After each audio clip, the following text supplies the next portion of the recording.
1000 மலர் கொண்டு பூஜை பண்ணும்போது ஒரு நாள் ஒரு பூ குறைஞ்சிருது. ஐயோ இன்னைக்கு என்ன பண்ணணும், தன்னுடைய கண் மலர் பேர், கண் மலர் இதுக்கு பேரு பூவுன்னு பேரு. சில பேர் சொல்றாங்க கண்ணுல பூ விழுந்துச்சு, அப்ப இது பூவுக்கு இணையானது. தன் கண்மலர் இடந்து சாத்தினா இதை பிடுங்கி சாமியோட திருவடியை போட்டார். முதல்ல கண்தானம் செய்தவர் யாருன்னா பெருமாள். 2வது கண்தானம் செய்தவர் கண்ணப்ப நாயனார்.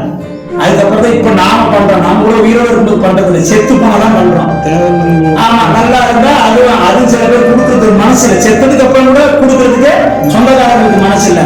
அப்ப முதல்ல சுவாமிக்காக தன் கண்ணை பிடுங்கி சாத்தினவர் மகாவிஷ்ணு, 2வது கண்ணப்ப நாயனார். அந்த பக்தி எப்படின்னா அவருடைய அந்த அன்புக்கு இணையா இந்த உலகத்துல எதுவுமே இல்லைங்கிறது காட்டுறதுக்காக தான் இந்த விஷயங்கள்லாம் அவங்க பண்ணிருக்காங்க. அப்ப முதல்ல அந்த பெருமாள் தான் முதல் அடியார் அவர். அப்ப அவரை வணங்கணும். ஆனா அவரே கடவுள்னு போய் கதியா கிடக்க கூடாது. இப்ப நான் வரேன்னா நீங்க சாமியை தான் முதல்ல கும்பிடணும். நீங்க கீழே வந்து என்ன பார்த்துட்டு போனா புண்ணியம் கிடையாது, பிரயோஜனம் கிடையாது.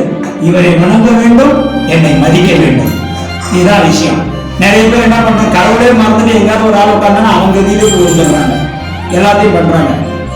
அது தவறு. இறைவன் முதன்மையானவன்.